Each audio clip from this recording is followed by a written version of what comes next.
Hey guys, Fat Man's back again. I'm gonna start. I found the problem with the Stevens was one of this sear engagement surface was at an angle, so it was angled this way, and I think that was just not holding the bolt after a shot. So I took a contact file for way back when cars had points, ignition points in them, and that file has no teeth on the sides, just on the face. And I just filed it down a little bit and got it straightened out, and now I'm ready to put it back together. I think we're going to be just fine now. So I got my bolt. I never like to use real heavy oil, and I don't use a lot of it. So I'm just putting a little on, and I'm going to rub it in. Just kind of rub it around the whole bolt. And in order of putting this together, you put your bolt in, the big firing pin channel here goes to the top because we've got it upside down. And you need to push it in. You need your lifter for your shell lifter. You need to push that down back here. And just slide that forward just enough. Your bolt handle has a little notch in it, and that notch has to face down as well, because that's where your firing pin is going to go in. And then you got it locked back. You take your firing pin and find the slot back there, and just get it started in there, because you still have to put this in. And this will set. Your firing pin sets in that slot. So I'm going to get just a little oil on the firing pin.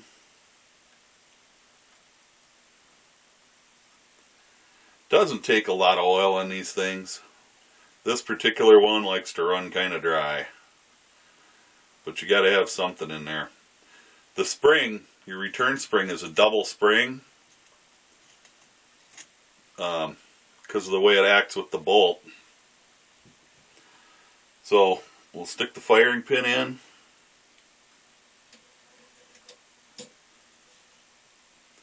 That'll slide in.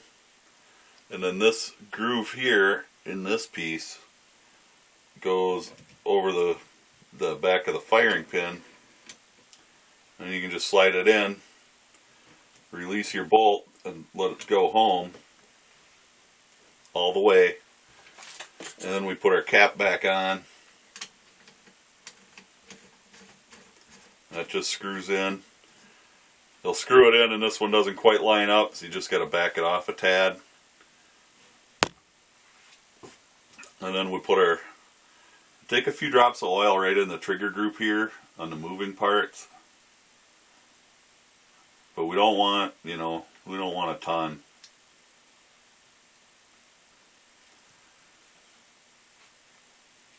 And Rem oil is probably my least favorite lubricant, but I happen to have it, and it's in a small bottle. And then we'll just take our screws for our trigger group.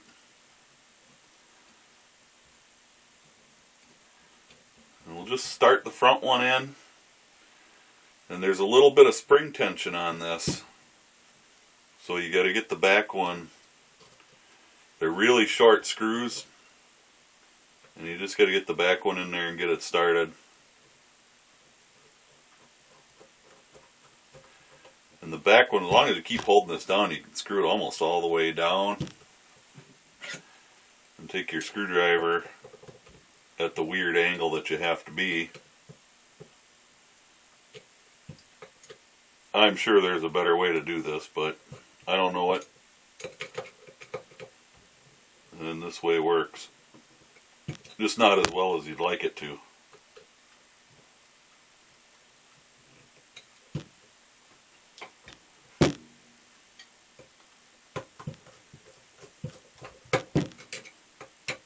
Now a lot of times I'll Loctite these in, but I do take this gun apart, every 500 or 600 rounds like this. And when I take it to the range, I spend my time out there, and I'll put 200 to 300 rounds through it at a range session, just because it's so much fun to shoot. We'll put our safety back in, and that is easier with the bolt back, and you can lock it in. Stick this mechanism back in there, little transfer bar or whatever it is. Whatever, I'm so technical, you know, I know all the terms and everything. I suppose I could look it up. I've got all the schematics in the house, but, you know, we're close enough. And there we go. Our safety works.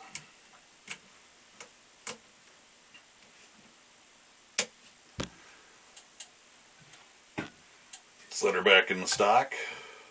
Go right around the trigger.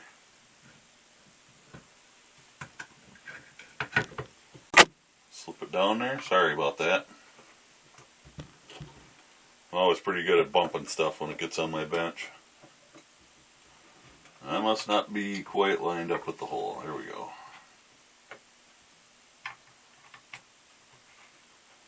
I was surprised, as rusty as this gun was when I got it, all the screws came right out. And I was able to make all the repairs to it and get it going again.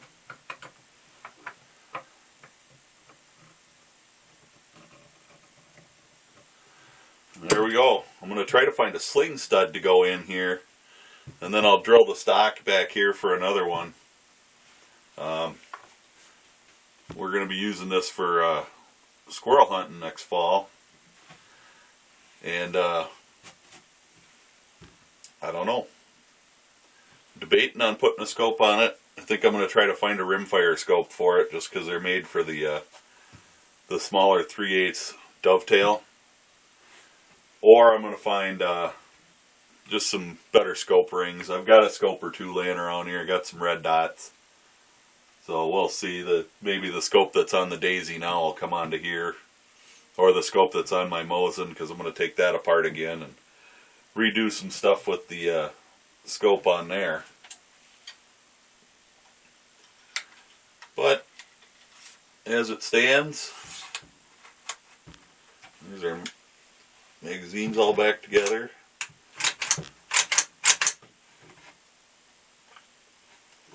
Safety's working. We're good to go.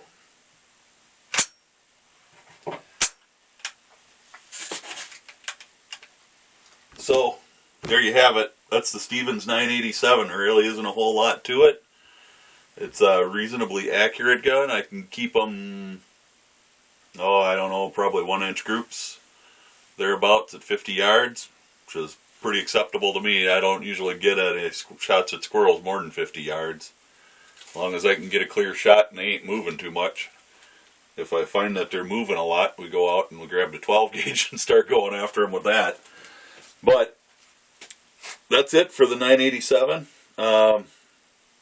If you like the video, let me know. Put down some comments, and we'll see how we go from there. I'm trying to get more people interested in my channel. I don't have a lot of viewers, so whatever anybody can do to help out in there is also very appreciated.